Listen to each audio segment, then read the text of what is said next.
que la bandera nos convoque, nos llena de orgullo, de emoción, y hoy también para esto y para comprender también la importancia que es este acto, nos va a dirigir unas palabras el profesor Julio Otaño, que lo tenemos por ahí, para hablarnos también de la importancia de este día. Gracias. Hola, buen día. Señor Intendente, autoridades del Poder Ejecutivo, del Legislativo, queridos vecinos. Bueno, para mí es un honor poder decir unas palabras en este que es mi barrio hace 35 años. Orgulloso de pertenecer a nuestro querido Villa Maipú. Primero vamos a hablar un poco de cómo se origina la bandera. Y después quería hacer una breve reflexión con respecto a tres grandes figuras que estamos recordando. 17 de junio, muerte del general Güemes. 20 de junio, muerte de Manuel Belgrano. Y también voy a destacar a alguien poco nombrado, poco conocido. Poco nombrado, poco conocido, que es María Remedios del Valle Rosas, la madre de la patria, que estuvo con Belgrano, y estuvo con Güemes, y estuvo con San Martín. Y por ser mujer en pleno siglo XIX, por ser esclava, hija de esclavas, de raza, de origen afro-argentino, parda, como se le llamaba en ese momento a las personas de raza negra, fue ocultada por la historia oficial. Nuestra bandera fue enarbolada un 27 de febrero de 1812, en la barranca del Rosario, por el general Manuel Belgrano, que era jefe del Ejército del Norte. Hay una carta enviada al gobierno del Triunvirato, cuya principal autoridad era Bernardino Rivadavia, en donde le decían: no teniendo bandera, mandé hacerla con los colores celeste y blanca, conforme a la escarapela nacional. A Rivadavia, que era un hombre que fue bastante reacio a la declaración de la independencia, que tenía otros ideales o otras ideas, le pareció un acto de insurrección. Realmente la creación de la bandera era un acto revolucionario. Imagínense que todavía faltaban 4 años hasta que se declare la independencia. Y no tiene mejor idea que mandarle una bandera española. Obviamente Belgrano se hizo el sonso y siguió con su bandera.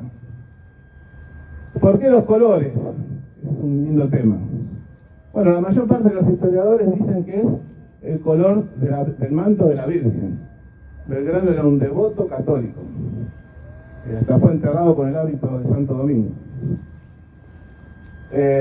Y la escarapela no tiene su origen en la Revolución de Mayo, con French y Beruti. French y Beruti repartían cintas blancas con los retratos de Fernando VII. Y el origen más remoto de la escarapela podríamos encontrarlo en Luján, con el padre Cueli, que era un vecino de estos santos lugares. Santos lugares era el anterior nombre que tenía San Martín. Cuando se va a comenzar la resistencia contra la primera invasión inglesa, y va a repartir cintas que eran celestes y blancas. Y era la que llevaron los gauchos cuando ofrecieron la primera resistencia acá, en nuestro pago, en Perdriel. La acción de Perdriel, que está ubicado exactamente donde está el Museo José Hernández. Y bueno, vamos a hacer una breve referencia a estas tres grandes personas. Belgrano, sin duda, fue el intelectual más importante que tuvo la historia argentina. Era un señorito, hijo de un padre acaudalado. Fue uno de los pocos que pudo estudiar en España. Se graduó en Salamanca. Era abogado, era economista, un hombre que estaba prácticamente, se trataba de voz con los principales economistas de la época. Pertenecía a la escuela de la fisiocracia. Era políglota, hablaba 5 idiomas. Y en el año 1794 va a ser nombrado por la corona española como primer secretario del consulado del Río de la Plata, que era una especie de ministerio de economía. Belgrano comienza a desarrollar una tarea en la cual tiene en cuenta sus ideas fisiócratas, pero también las necesidades y las potencialidades que tenía este territorio. La cría de ganado exclusivamente no para la exportación de carne, sino por el tema de los cueros. Fue el primero en preocuparse por el muelle. Todos los que siempre se habla del puerto de Buenos Aires, pero Buenos Aires hasta 1880 no tuvo puerto. Entonces todos los que venían de Europa tenían que desembarcar 300, 400 metros y llegaban siempre mojándose porque eran conducidos por lanchones. Fue el primero en comenzar a promover la crianza del gusano de seda. Fue el primero en fomentar la educación. Yo creo que Belgrano fue un gran educador por sobre todas las cosas. Fue el primero en poner en práctica, proponer una escuela para niños, en momentos donde las mujeres estaban condenadas prácticamente a las tareas hogareñas. Él consideraba la educación popular como muy importante y la educación de las mujeres como algo esencial. Fue el creador del primer periódico, el Telégrafo Mercantil. Va a participar de las invasiones inglesas, sobre todo en la segunda invasión inglesa, y va a coincidir con los otros dos personajes, el salteño Martín Miguel de Güemes, nacido en 1185, 15 años más joven que Belgrano, que va a ser soldado y va a participar en la primera invasión inglesa y en la segunda. En la primera invasión inglesa va a cometer una hazaña que es única en el mundo. Donde está el Hotel Sheraton, hasta ahí llegaba el Río de la Plata. Y el Río de la Plata tenía constantes bajantes. Y en una de ellas el Justin, que era un barco de transporte británico, va a quedar encallado. Y Güemes, con 20 jinetes, lo va a tomar. Es el único caso en la historia de la humanidad donde un cuerpo de caballería conquista un barco. Una hazaña singular de Güemes. Y también va a formar parte esta señora, nacida alrededor de 1767, hija de esclavo y esclava ella misma, que va a participar ayudando a todos los heridos. En 1810 comienza un proceso que los manuales enseñan como Revolución de Mayo, que fue el paso inicial hacia la independencia, que es un proceso que dura 6 años. Y Belgrano, vuelvo a reiterar, el intelectual más importante de la historia, va a asumir el cargo de militar, coronel primero, general después. Va a ir a Paraguay en condiciones totalmente increíbles, con muy pocos hombres. Es donde va a fundar Mandisovín, Entre Ríos, Curuzú-Cuatián, Corrientes.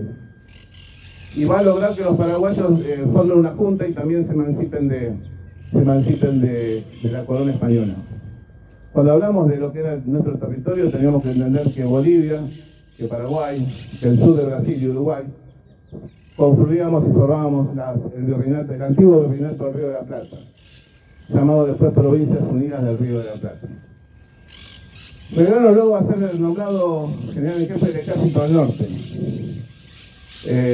Y es el momento donde va a tirar la bandera. Cuando Belgrano llega a Salta, se da cuenta con que no tiene fuerzas para poder resistir a las invasiones de los realistas. Y en Salta es donde va a tomar conocimiento con Güemes. Güemes ya va a comenzar a preparar sus fuerzas gauchas, los infernales, según lo relataba muy bien Leopoldo Lugones en su obra La Guerra Gaucha. Un gran jinete. Y también se va a encontrar con María Remedios del Valle Rosa, que ya gozaba de la libertad, porque a los esclavos que accedían a integrarse a los ejércitos les daban la libertad, se convertían en libertos. Y ella se había casado y tenía un hijo y había creado otro hijo. Es decir, que ya los tres ya comienzan a encontrarse.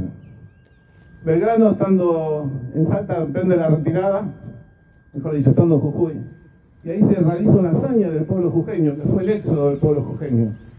Belgrano logra convencer a la gente de convertir en tierra arrasada las propiedades, dejan todo, y es algo, un caso también único en la historia. Es un pueblo que renuncia a sus pocos bienes para tratar de lograr los beneficios de la patria y de la libertad. Llega a Tucumán. En Tucumán Belgrano obtiene su gran triunfo, luego lo va a tener el gran triunfo en Salta. Y hay una correspondencia de Belgrano con respecto a esta señora, María Remedios. La va a nombrar capitana. Belgrano era un general de mucha disciplina, era muy riguroso. No quería que haya mujeres en los campamentos. A los ejércitos los seguían muchas esposas, muchos hijos, por un hecho muy elemental. se sentían más protegidas, por más que no estén dentro del campamento militar, en las cercanías del ejército, que en sus lugares. La guerra era una guerra a muerte, y realmente había muchos excesos. Y la única mujer a la cual Belgrano aceptaba como integrante del ejército era María Remedios, la capitana, que con el tiempo comenzó a ser llamada la madre de la patria. Belgrano sigue hacia el norte, es vencido en Vilcapugio. Cuando hablo del norte estoy hablando de Bolivia, Alto Perú. Y al poco tiempo es vencido en Ayohuma. Ayohuma es una llanura ubicada a casi 3.500 metros de altura. Fue una acción, un combate en noviembre, un calor terrible. El problema de la altura, la falta de oxígeno, la falta de agua. Y ahí María va a ser una de las figuras que nosotros quizás en la primaria nos recordábamos, que era una de las niñas de Ayohuma. Era una de las 3 mujeres negras que auxiliaban a los soldados, a los oficiales, y que arriesgaban su vida y que fue herida y capturada en ese combate. María Remedios sufrió tortura, durante 9 días fue azotada, fue violada, y ella siguió luchando, a pesar de que en Vilcapugio había perdido a su marido y a sus 2 hijos. Belgrano, ya gravemente enfermo, Belgrano tuvo una serie de enfermedades, desde depresión hasta paludismo. En el año 1814, la gran figura militar que tuvo la historia argentina, que es José de San Martín, va a ser nombrado en reemplazo de Belgrano. Y no se van a encontrar con Belgrano en Yatasto. Yatasto era una posada, no era una posta. Se van a encontrar en la posta de los Algarrobos. Es el encuentro entre San Martín, Belgrano, Güemes, y también estaba María Remedios como capitana. En ese encuentro los 3 grandes, a veces se los enseña por separado, en la historia las relaciones son muy importantes. Los 3 grandes van a confluir y van a dar origen al plan continental. San Martín se da cuenta que no puede eliminar a los realistas del Perú avanzando por Bolivia.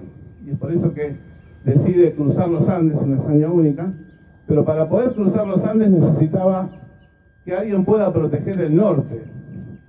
Ya no la frontera, porque la frontera era el lago Titicaca, reitero, el Alto Perú formaba parte de las Provincias Unidas.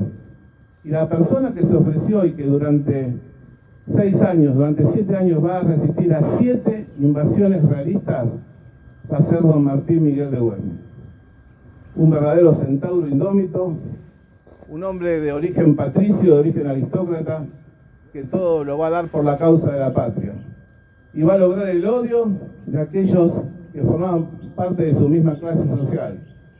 Porque él va a dejar todo y va a exigir que todos colaboren para poder alimentar o para poder vestir a los infernales, esos gauchos que armados de solamente una lanza, una chuza, vuelvo a reiterar, resistían a cañones, resistían a fusiles, y dejaron todo en esa guerra de guerrillas. Atacar, desaparecer, atacar y desaparecer. Esa fue la acción de don Martín Miguel de Güemes. San Martín puede llegar a Chile, liberar Chile gracias a la acción de Güemes. Y los 3 son los que van a presionar para que se declare la independencia. Porque a veces cuando nosotros hablamos de la independencia tenemos la figura de la Prida. La Prida solamente era un mero representante de San Martín. Los 3 que presionan para que se declare la independencia de España y de cualquier otra nación del mundo fueron Belgrano, San Martín y Güemes. Hay cartas de San Martín a Tomás Godoy Cruz, a Fray Santa María de Oro, donde por ejemplo le dice ¿de qué sirve tener bandera, tener escudo, tener un himno y no declarar la independencia? Y él lo dice claramente, que si no se declara la independencia, él no iba a continuar con su campaña emancipadora. Belgrano lo apoya firmemente y es el que propone, en una época donde solamente había monarquías en el mundo, coronar a un descendiente de los incas como rey del Río de la Plata. Obviamente la oligarquía de Buenos Aires jamás iba a aceptar una figura americana, porque Rivadavia y compañía estaban buscando coronar un rey europeo en lo que era la Argentina. En fin, son aspectos muy importantes y estoy tratando de de ser lo más didáctico y lo más claro posible. Belgrano, 1820, tenía 50 años, prácticamente era un hombre delgado, liviano, era el soltero más codiciado de su época. Tenía dos hijos, tuvo dos hijos.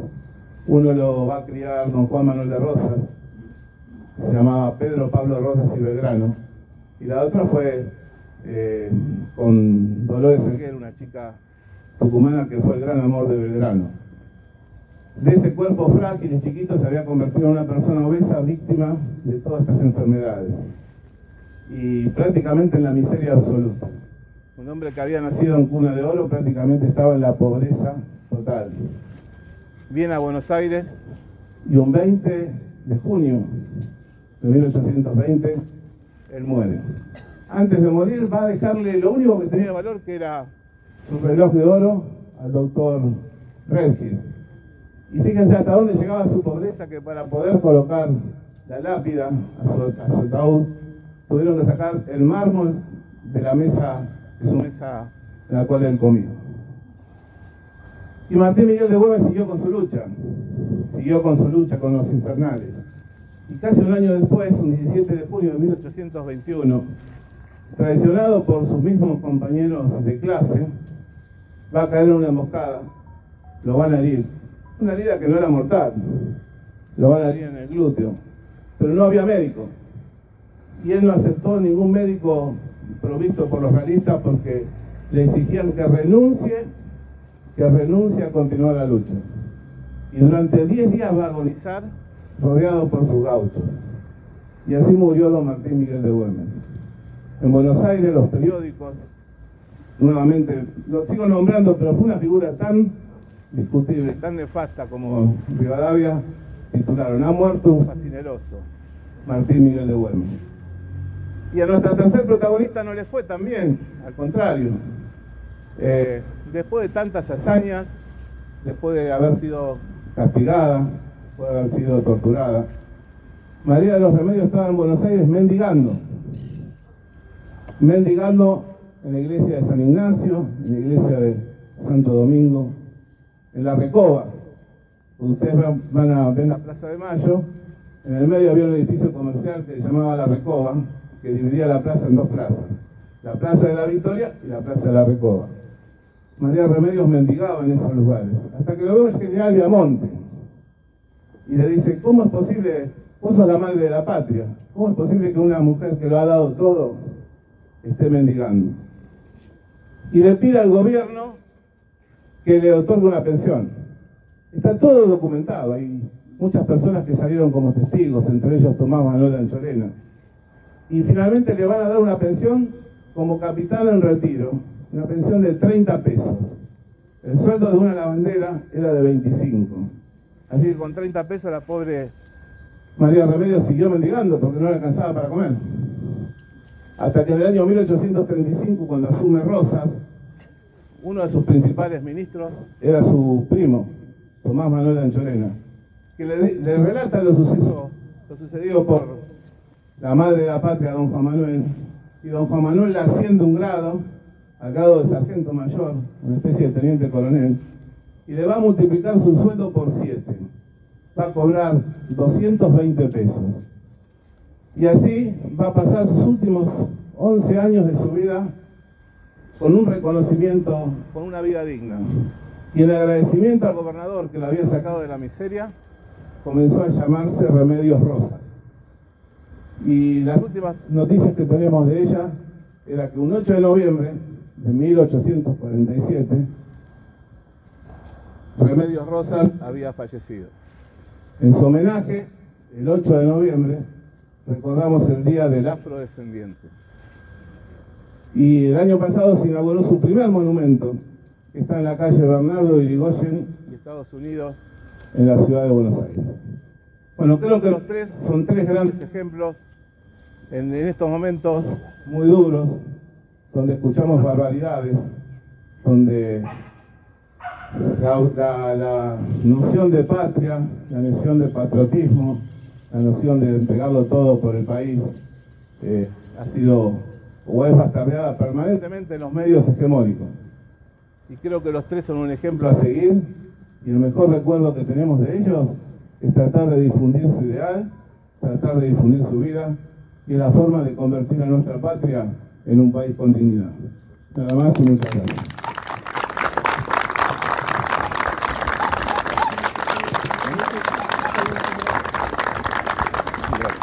Bueno, una clase de historia express. Gracias, profesor, por tanta didáctica y sobre todo tanto amor a estos grandes de la patria y revalorizar las figuras de las mujeres, tan importante también.